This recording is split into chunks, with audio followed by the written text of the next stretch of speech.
me just get the ball rolling, so to speak. We'll start with Andy. Andy, and of course Julian, both of you were victims of bullying when you were young. Okay, was that the defining reason for you to go into mixed martial arts? We'll start with Andy first. Okay, yeah. That, like just now what I said, the point of time I was like very, very small, and that time I don't actually have this thinking of like martial arts can actually help me, you know. Maybe because like through like those movies and everything, we see like, wow, this guy is like bashing up everybody, like, you know, Bruce Lee, one person fight 100 people. So we have this very simple kind of mentality. If I were to learn Taekwondo, I can kick him back, you know.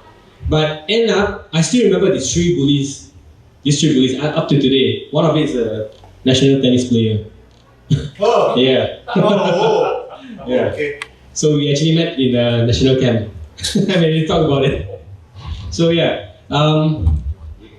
What happened was when I started with Taekwondo, and you know, the instructor actually corrected my mind. It's like, if you are here to learn martial arts, to do any revenge, to make a revenge, it's very wrong.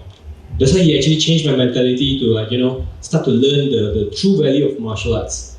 So that's the time where, okay, now I learn martial arts, I know self-defense, that's it. It's not for me to, you know, whack back or whatever the guy is. Yeah. So that's. Strangely for me, it was something that my mom convinced me into it, because I got beat up so bad. Then she said, like, you better go and learn karate lah. You know, that was the only option back then. But honestly, as a kid, even back then, I always felt it was a little unrealistic, in the sense that it was very kata based, and there were a lot of restrictions that you, because we were kids, you cannot punch the mouth, you cannot punch the face. You say, how am I going to defend myself if I cannot punch the bully in the face? Doesn't make sense, right?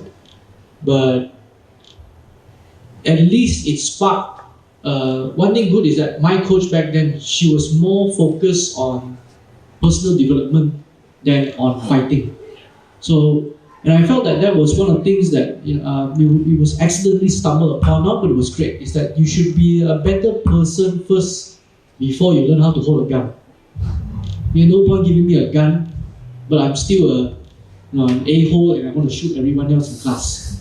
So it actually evolved. It was like, this isn't working for me, but slowly, you know, my eyes open up a bit and say, oh, there's more to martial art into it. And of course, 90s, one went into YouTube, where we searched UFC and Pride FC that time. That's when I really fell in love with MMA, because it was very real, very technical, and that was, in my opinion, was a very effective way of self-defense. Okay, now whatever we're discussing is not for today, bukan untuk hari ini sahaja, because it's going to be streamed and people are going to be viewing it. So whatever that we're discussing is actually going to be a point of reference, or a patua, if you may, for all those who are going to be, you know, viewing this. That's the reason why we're having this, to clear lots of doubts. Okay, Andy, there's a point that you mentioned about you being the national athlete. Now, this is very close to me, because each of your experiences, from Rashid, okay, from Julian, and even yourself, Andy, I've been involved in many sectors of sports, because I'm a multi-sports person, hence being in the Olympics. So I'll be sharing with you all my experience as I go through one by one, because I did not talk about myself much. But rest assured, I've been and seen a lot of things. So first up would be Andy. Andy was a national junior athlete, Taekwondo. And then he stopped short. We will not go into the sensitivities, because certain things can be very sensitive. But it's to highlight the good and the not so good. Okay? Because I can read his script before he even answers me, but this is for the benefit of the audience and the public. You suddenly had to leave the national squad for various reasons. Okay, without being too sensitive, because I can tell you, back in 2010, just to give you a scenario, 2010, I was the election officer for the, because there was so much of problems with Taekwondo. There were so many organizations, they had the ITF, they had this, or WTA. So that time, the then president was Tunku Imran, and the Olympic Council decided to put an end to the whole problem, the dispute.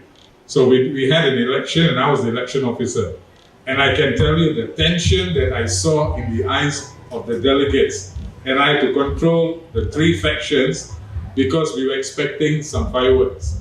Okay, so that's why I know a little bit about Taekwondo, but that's a different thing. It's for another day. Let's talk about why you suddenly stopped representing Malaysia.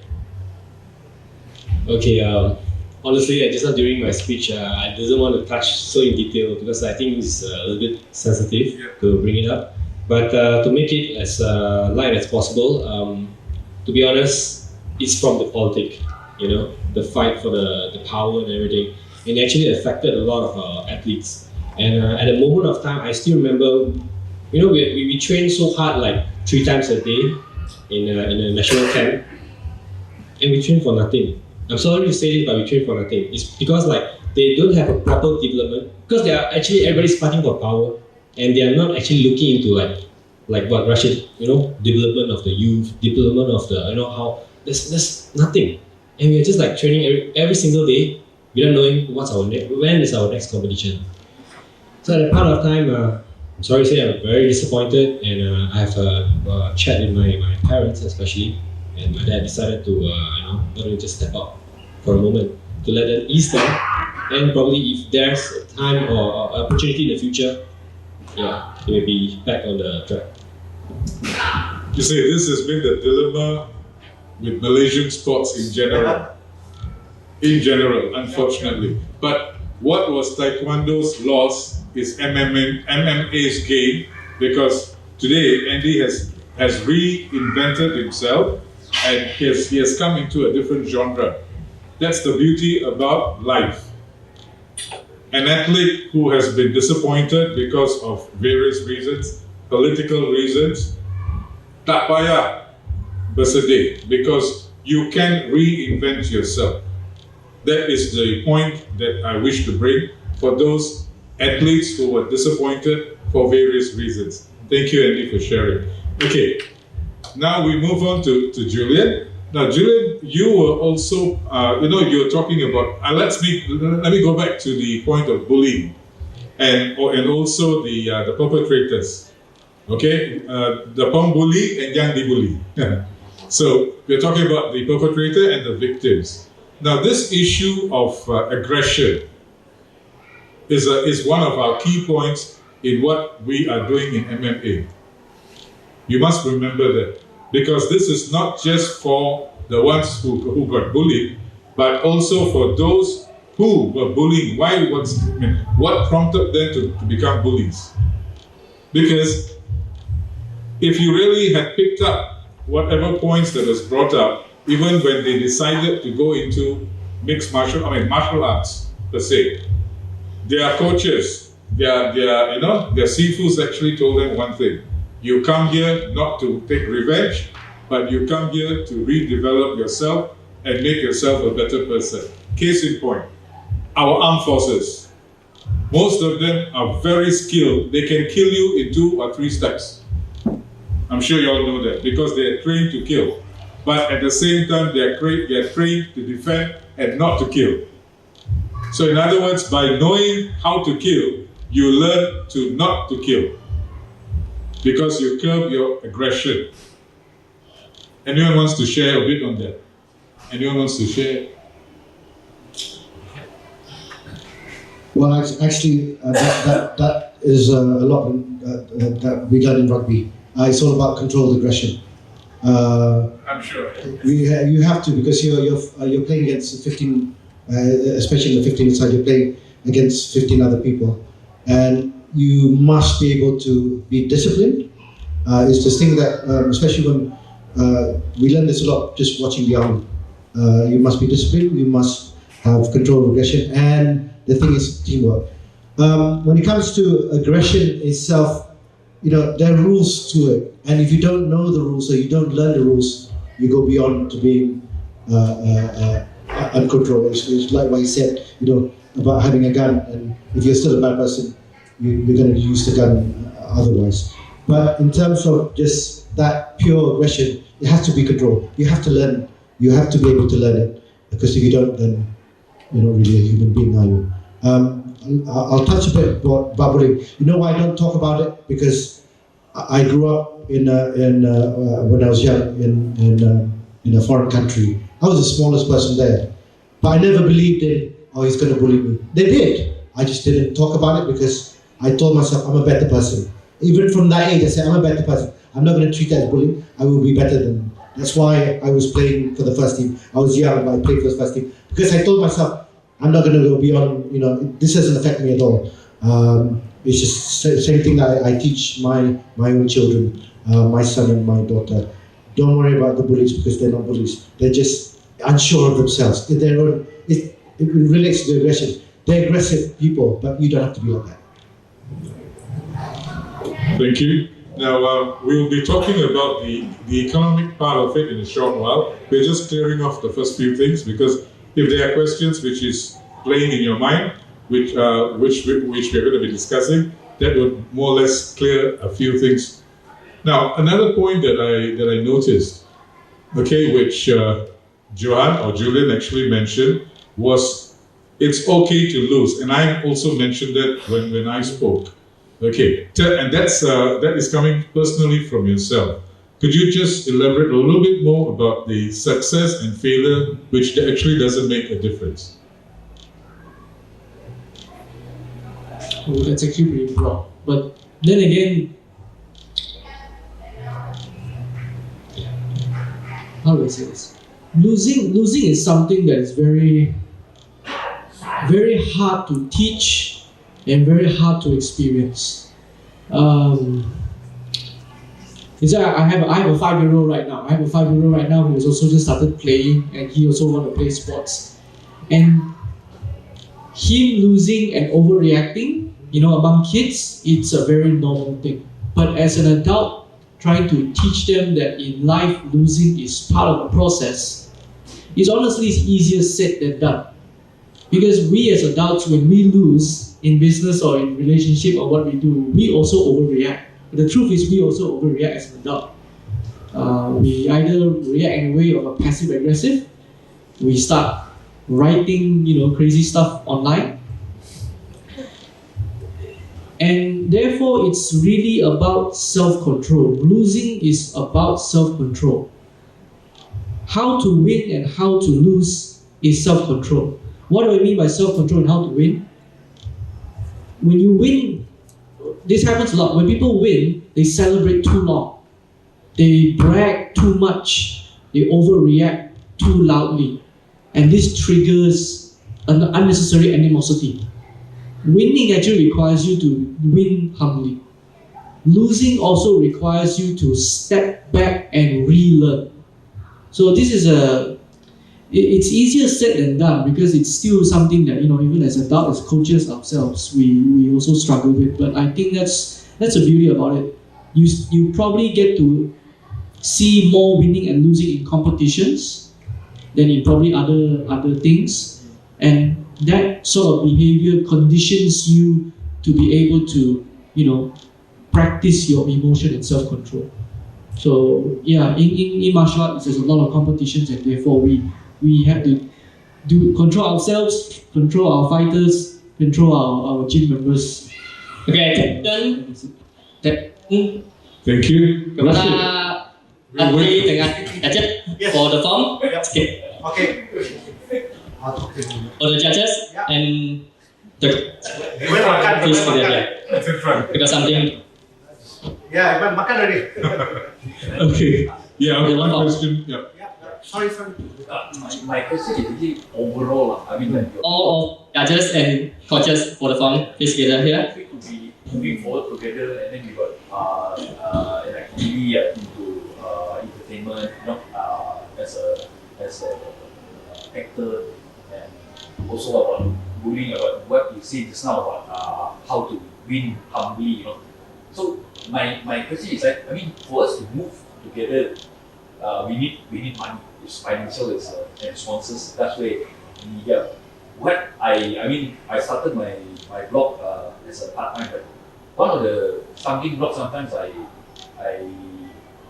face is when I talk to fighters. they are skilled fighters, they are good fighters, but they don't want to say much. They say, I'll do my talking in the ring. So sometimes I feel like, what am I going to write about this? How am I going to promote? You need something you want them to be a role model, right? And you want them to speak. So sometimes I feel like coaches or team should be able to also develop personality so that they can sell the whole industry together. I mean, people are, that's why Milo don't choose Anne Osman just because she knows how to fight, but the package of talking about, we use a motto of Jora takkan gentar. So it's about, as a whole personality, I think also, maybe you guys can share how to focus on that, how to make that happen. Okay, this would be best answered by Rashid, because you see, he has actually brought in the points on the merits of being part of the association or the federation, because one of their roles that they're also going to develop would be on marketing and also marketing personalities. Because if you do not have icons, then it's difficult to actually. So probably, Rashid, would you like to share? All right. Obviously, there's a lot of details that's been left out because of the time constraint. But one of the areas under marketing that we have discussed amongst the committee is it's something that I market it myself. If you don't market yourself, you're never going to get anywhere. Something I have an abundance, unfortunately, of experience, because you are your own product, and we have to see MMA as a product, and that's in terms of business. That's how we have to move forward. Now, when it comes to fighters, and we've met many different fighters, those who can't speak, those who don't know how to do it. We in MASMA would like to have that fighter, or it wouldn't be fighter, but athlete management in terms of how we portray them in the media. You have guys out there who you know about, who have been talked about for the longest time. But if you meet them in real life, you're like, hey, how come he's like this? He's so quiet. He's been marketed really, really well. And that's what we like to do. This is a thing that fighters need to understand. We need to educate them and say, look, I know you're this kind of character, you may not be able to speak, but let us manage you. Yes, you do your talking in the ring, but we'll do our talking for you. Can you let us do that? It has to be an agreeable thing between us and them. If they don't let us do that, you're never going to get anywhere. I'm sorry, it's very, very important that for you to be able to have a dream to fight either in one championship or UFC, you have to be marketed well. We know of fighters who are really, really good, and they always complain on Facebook, why am I not doing one championship? You're going to play the game. Unfortunately, you have to play the game, and that's how marketing is done. If you don't play the game, you're never going to be up there. We've got fighters who are really that good, they're really well marketed. And I recently as well, we've had someone say, oh, why he or she isn't doing it? She's a really good fighter. I said, if you don't market her, you're not going to get her. She doesn't speak properly. And we go into great details. It's spinning their life story. It's not saying telling lies, but making it better and greater, so people have something relatable to them. They go, oh, she was like me. I'm going to follow her now. I'm not in the sport, but that's where we get the thing. And it's a great story, not just for them, but it's also great for the funders, and it's also great for the sponsors, and it's great for the sport. So all these things are very important. Once the fighter understands that, then we got something going for them. And that's the stumbling block that people always have. We're too afraid to go forward. I want to be a great fighter, but all great fighters have stories behind them, and all great stories have someone who's marketed it. Okay, I think like Mr. Rashid did mention a big, large portion of it. And for me myself, like as I said earlier, previously when I try to market elites, I'm actually struggling to market my gym. Then until the point that I came to the point that I actually found that I'm being spotted by in this entertainment industry. So at that moment of time, without doubt, I tried to borrow the platform, and I tried to bring myself to a bigger stage, to a higher stage, and from there I direct them to elites. This is I would say that I'm actually quite lucky in a way, yeah, because by being spotted in that manner. And the rest of it I'll leave it to the marketing. So recently in my gym, we started a program called the Kinabalu Fighters Mastermind Group. This happened mainly because, as I mentioned, I almost closed the gym down due to bad management and bad business decisions and ideas. And it was through mentorship, reading books, podcasts, and going to workshops that you change to be a better character and person. You learn to market properly. So I have actually started 2 sessions right now with our coaches and fighters. They are all marketing related. So, for example, if any of you are familiar with the word NLP, Neuro Linguistic Program, okay? So it's not so much on the hocus pocus of hypnotizing you, but at least learn how to use NLP to market. When you write your Facebook posts, always have NLP in mind. Visual, audio, kinesthetic. Always write visual, audio, kinesthetic when you share on your Facebook posts. The other part, we have another seminar is on grooming. Because all these fighters, they come really scary looking, right? People also scared to look at you. A little bit of proper grooming, speak properly, when you handshake, hold properly, that sort of thing. It's simple manners. Teach the fighters how to do that. No doubt, broadcasting, these are important. So we're working with now One Radio to come and show them how to speak on radio and how to speak on TV. But the whole word of how to get this sport and fighters to go next is really education. They have to be coachable, as I mentioned. They have to be coachable outside of just fighting. Be a personality, how to market and how to speak. I think that's generally what I have. And to echo the sentiments of Alvin, the founder, you have 1 second. Okay, I'm Shafri. I'm from University of Sabah, campus dalam Selaban for Autism Center. I'm founder of Persatuan Autism Labuan Chu. That's invite ours because saya dalam satu persatuan yang disabled. I'm psychologist. Saya pun bekas pemain hoki juga kebangsaan, bekas pemain rugby negeri. Saya sekolah di sebuah sekolah. Selama penuh. I nak tambah tentang punya bullies. I mangsa bully dan I pembuli. Selepas biasa kan sekolah selama penuh, sekolah di Sekolah Abdul Razak Selamat.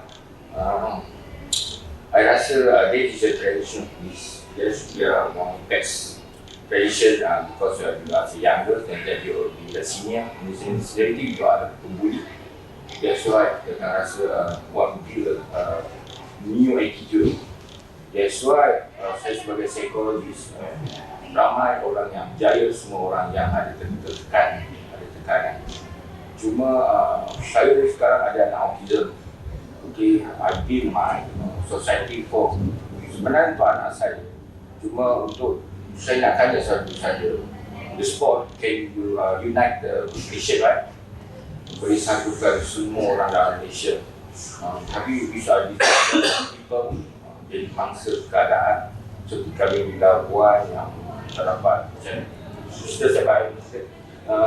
tak dapat audition ataupun grant daripada jauh daripada Kuala Lumpur dan sebagainya. That's why I think want to be one sport for the disabled people. Macam Edu Week now, this unite semua sekali disabled. I very proud sebab you build something new generation for the to awareness. I like awareness. I think the sport can be awareness for our disabled people. Cuma saya nak tambah sikit lah, macam yang say sport MMA can build attitude. Untuk buatkan attitude yang boleh cari, boleh bantu orang lain. Selalunya yang bully saja yang boleh bantu, pembuli kita tak boleh bantu. I think we must change pembuli juga. We must help pembuli juga. Because kita bantu yang kena bully saja, maybe a revenge. Tak. So, I nak tanya satu lagi tentang Rashid. many things. Okay, entertainment, and everything. Sanda, K1, kids, please come near the ring. We have a rules briefing. Thank you. Okay, apa yang you rasa boleh bantu dan disabled kid like the autism? Okay. I actually, my nephew and niece are autistic. Oh, yes. My eldest sister, the eldest and then number 2 are both autistic. It's something that I'm very well aware of. They're now almost sekarang 27 dan 25. So they're quite old. But these kids, when we say gifted, they are very, very smart. This is why I have a lot of patience nowadays. That's why we have a lot. Okay, K1, Sanda, sudah sedia? Kita pergi sana. Jim Furious. I know. Kamal Labuan. Ya, Labuan sini, Sarawak. Sudah sampai? Kamal Labuan. Okay. Yep. Okay. Okay, thank you. BCG. Yeah. Jim not here. BCG.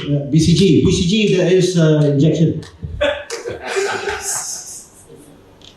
Yeah, I joke around a lot. It's because I think laughter we say is the best medicine. One thing with things like autism is it's very very you have to be very patient. Yes, sports is one thing that helps them focus on one thing, and one thing with autistic kids, when you get them to focus on one thing, they really focus on it and they do very very well. There's obviously a whole wide spectrum of autism as well, and my nephew and nieces, they're both different ends. One tak nak keluar rumah. DCG and she goes out, she has to be like, the other one goes out by himself. He goes out, but he loves train. So DCG, he'll tell you what train schedule, what this. But you can't force these people into doing what they don't want. Yes, in terms of sports, we can push them into MMA. But do we want to? And it is a combat sport. Do we want them to go into a combat sport? Anyone from teams, please come to the it's not sensitive, but you have to be very careful how we. Also, sports is one DCG. thing, and we've got the para games and all that. Find a sport that you think that they will enjoy, that's something that they can enjoy without. Because when it comes to combat sports, there's a lot of injuries, and that could affect them mentally as well. Yes, it is, they're autistic, so it's a great unifying factor. Things like football is good. Things like chess is still a sport, is good. We can focus on stuff like that. I would rather not push them into combat sports because it could go either way. They could really love it, but most of the time they'll be like, because they, with autistic kids, they never look at you directly, and you need eye contact when it comes to combat sports. So it's the little details that you have to look at before you commit them into doing things like MMA or but you might find a chair. You never know. But I would rather not encourage them to do combat sports because it's a totally different thing altogether. I have met autistic kids who've done sports and done really well, but non-contact sports. But you're right, sukan memang penting untuk diorang because it helps them focus on one thing, and I reckon there are sports that these autistic kids will excel in, but whether it's combat sports is something that's debatable right now. Has it answered your question, though? Yes, this answer. But you mean, okay, 1 minute, Julian?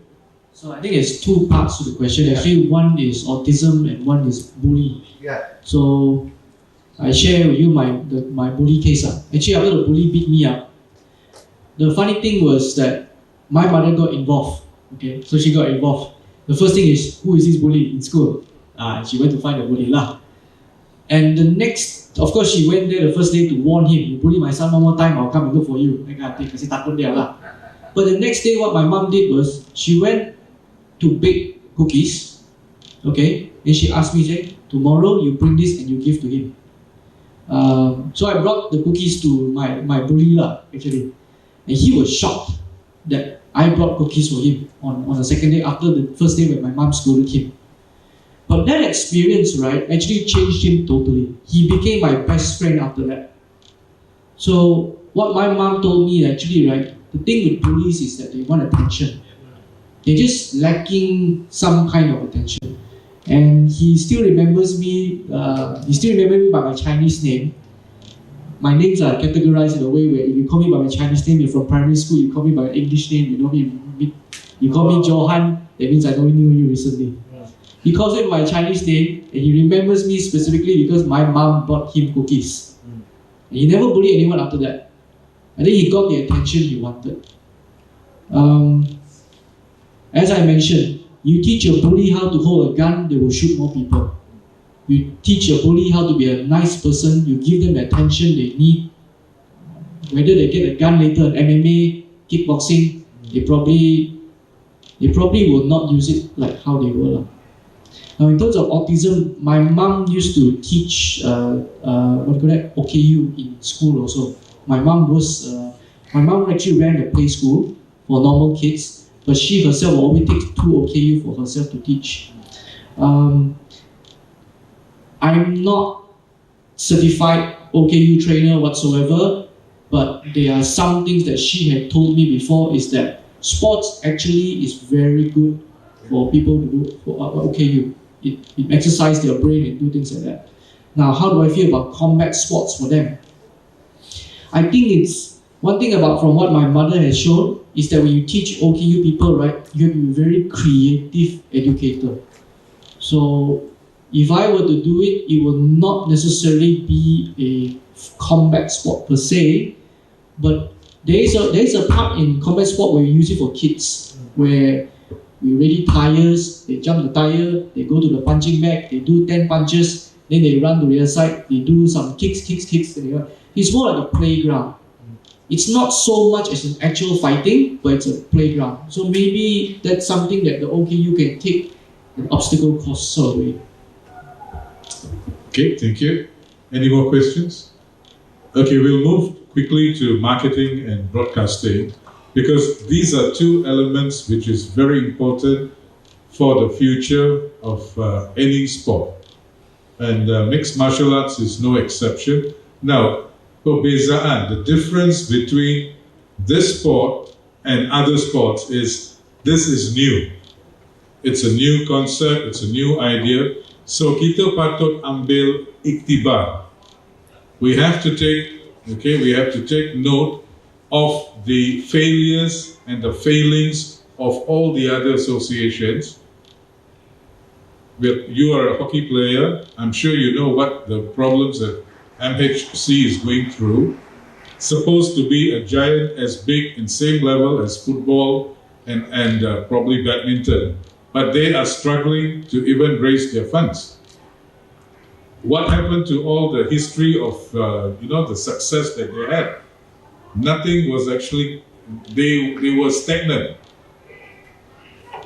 So this is one pitfall which we should overcome and avoid. And I believe from the briefing that Rashid you gave, because he is an experienced person. And for your information, Astro Arena I was also one of the pioneers who developed that channel back when we were in the Olympic Council. It started there. I developed it for one and a half years, but some issues, and I decided not to continue. So I know everything about Astro Arena up to the point they launched it. So see, the issue here is why I'm bringing Astro Arena and Astro per se is OCM being the purveyors of the sports channel, because in the beginning the government gave the license to broadcast sports through OCM. That's how I got into the picture.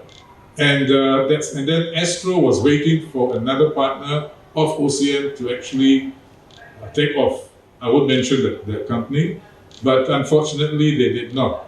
Now, Astro was willing to pay XYZ amount per year to OCM. And OCM became the so-called governing body for all the other associations, the affiliates. You mentioned the point about all the gym owners, because they are all going to become stakeholders, even your Persatuan. when you become part of a bigger organization, the funding is there. So there could be funding for all the gym owners or in some form or capacity. It may not be cash, it may be on insurance coverages. So in other words, it's all taken care. Your PR is taken care. Your profile for your athletes, that you feel that this person is good, but they are not marketed properly. That should be the job of the parent body.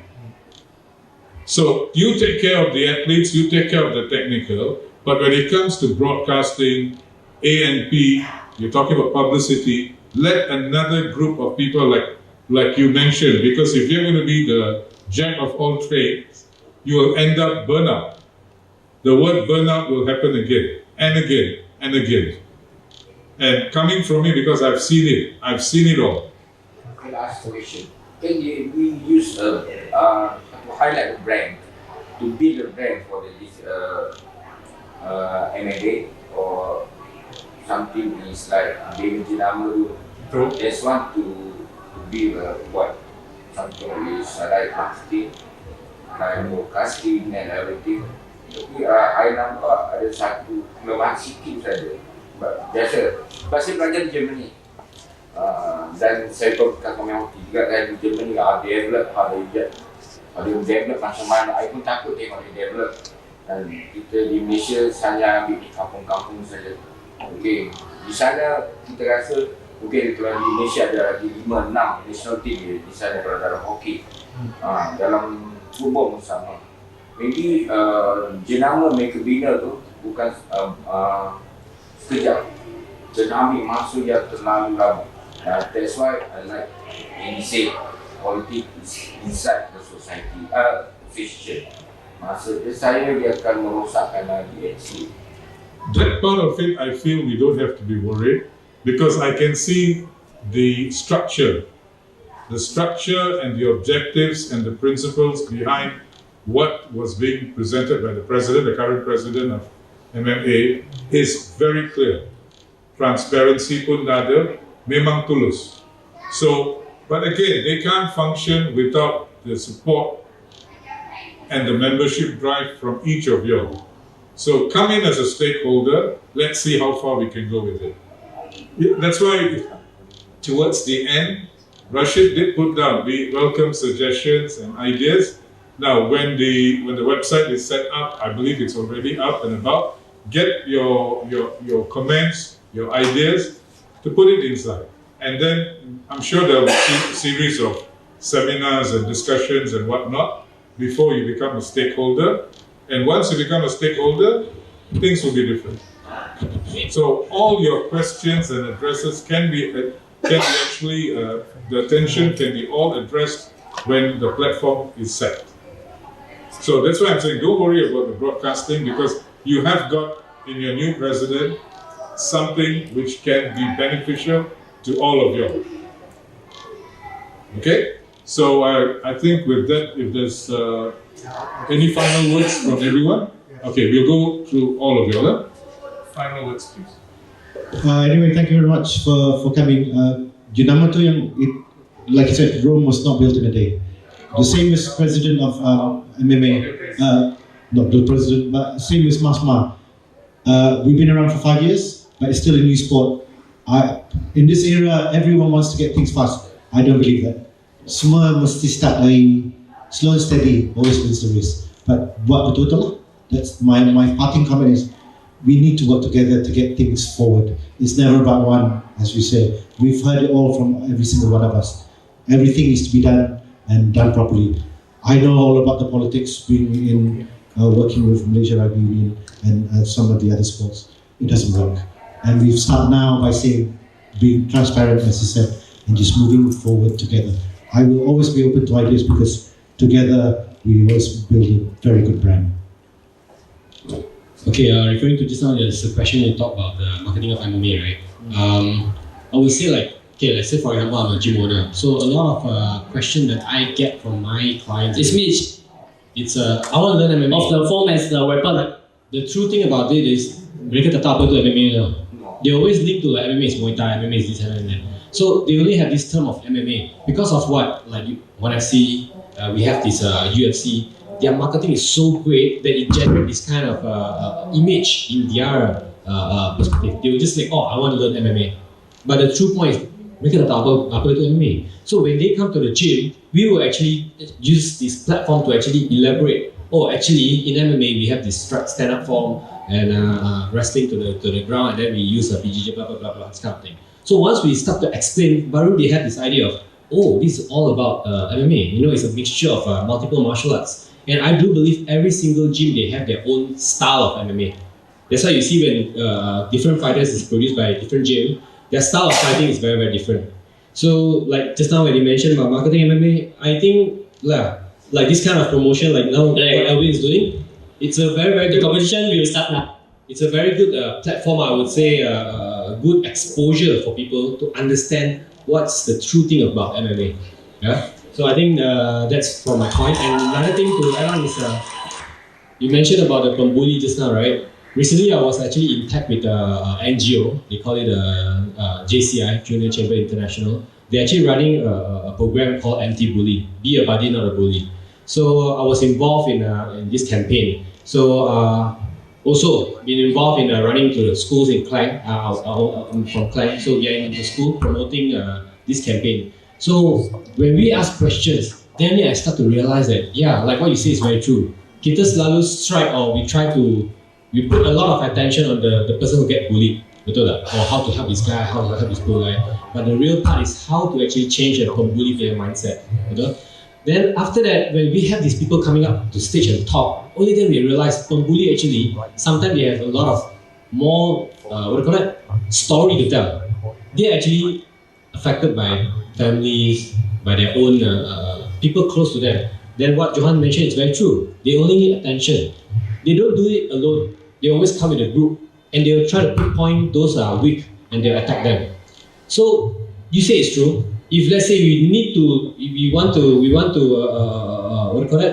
decrease, or I would say to lower down the percentage of bully cases, we will start from the pembuli. So I think that's about it to wrap up from my side. Yeah, I think that's generally bully is not going to go away. It's been around for a long time. It's not going to go away. Life excitement and everything. And then the next thing I want to add on is I'm not sure whether you own a gym or how now. If let's say you wanted yourself to develop, let's say for example MMA. Actually MMA is very vast, sangat besar. Every gym has different kind of MMA status, like what I said. I see that. Like for my gym, I have 7 different martial arts. I even have capoeira in my gym. But I know capoeira doesn't use in MMA. But I want it to be in there because I want to promote the culture.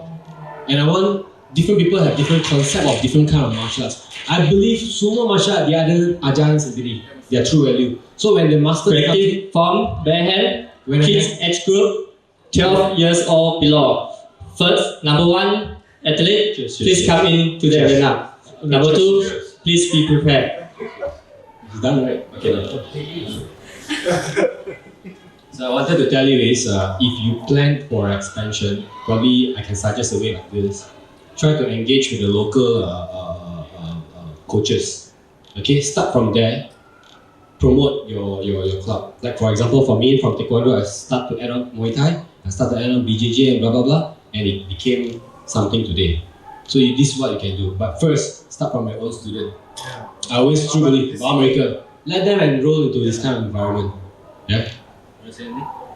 No, not really. So I think it has 3 parts to you. One is about networking, to know more for your fight. Second is how does your fighter stand out? What can you to build your fighter to stand out? Then the third is for your gym, expansion your business, right? Okay. Hello. So the first is about, let's say, your fighters or networking. Join every competition you can find. Network is built by how? Actually, I know Rashid from TV, but I've only met him in person because of Nima season 1. I've only met Andy also. Actually, I met you from F3 also. It's because I joined these events. I would have never met any of these persons, and I've met Stanley today first time because of DCG. Your only way of networking someone is to join as many events as possible. So you're talking about you guys are taekwondo boys, doesn't matter. There's a kickboxing match, go join. There's a boxing match, go join. There's a BJJ match, go join. People remember you. That's the taekwondo group that came and joined even though they know nothing. But you know what? We want to make friends with them. That's the only way for you to network. If there's a seminar, go for it. There's a JCI, Lions Club, Rotary, just go for it. Now, in regards to how to develop your fighter, and this is a personal opinion of mine. There are good coaches out there, and sometimes we gym owners also scared what happened if my fighter go to another coach or learn from other people. And we cannot deny, sometimes they are better than us. Entrepreneurship is something that you can teach your fighters and your members. Entrepreneurship is business, is mindset, is self-development. That will differentiate your gym from other gyms, because you're not only focusing on fighting, you're focusing this person how to think like a businessman, how to think like a successful person. Successful person doesn't mean rich. Successful person is a lot of things, how to manage their time and things like that. How do you do this? You have to bring your fighters and yourself to these sort of seminars as well. You yourself have to learn. You have to start reading a lot of books. You have to get them to read books as well. Then people will start to see that your fighters and your Judges, and yourself, please show your mark. that you're not only berlawan saja, kan, like you say. Now they pun pandai buat business. They also know to do grooming. They know how to social media. And the last part for your gym, this one I learned it the hard way also lah. Okay, imagine there are 3 circles. Okay, there are 3 circles, and some part of it touches each other. Athlete number. You have the biggest, you have most profitable, you have the best. You can only pick 2. You can only pick 2. 0.06. The 1, 2 that you decide, that's where you aim your gym towards. If you want to be the biggest gym, which means that open many branches or have a big infrastructure, then you know what you need to go do lah. Athlete number But 2, please come into the arena. right? Number 3, please be prepared. If you want to be the best, you know what you need to do. Up your quality. It doesn't have to be a big gym, but it can be the best gym. Okay? If you want to be the most profitable, it doesn't have to be the best gym, it doesn't have to be the biggest gym, but it can be the most profitable gym. You need to up your marketing. How you should be doing this? Pick 2 circles and work on that. Okay? This is for yourself as a gym owner lah, how you want to work. Okay? Okay, I think we've come to the tail end. Terima kasih kepada semua. We thank those who have come. And if you still need to know more, please stream the presentation that we had today, and it will be out soon. And you can share this with all those who are not here, because I believe there were lots of good points that was brought up, and you can sit down and do your own discussions among your team and also with all others. Thank you once again. Have a good 2019. Some of your athletes are performing today and tomorrow. Good luck to all of you. And dengan izin, kita jumpa lagi tahun depan. Bye. Before that, we have a representative of the organizing committee to hand over a certificate and also a t-shirt from the organizers. Could we start with Mr. Rashid Salleh? Judges, please show your mark. Oh, thank you. Okay, we move on to Andy. But later on, you can change the size of it. Symbolic look. Alright. Thank you. To Julian. Johan Julian. This is M size, but you want to change size, look at it. And finally to me. Thank you. The score 7-9.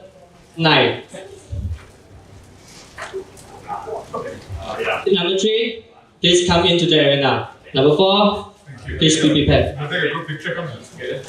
Come.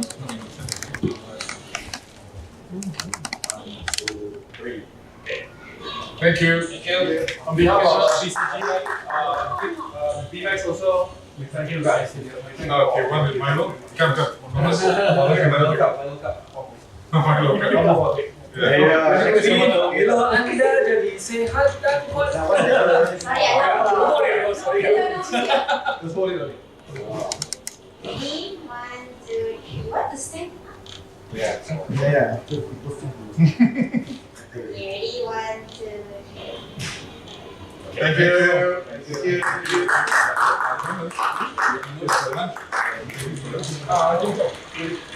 I think so.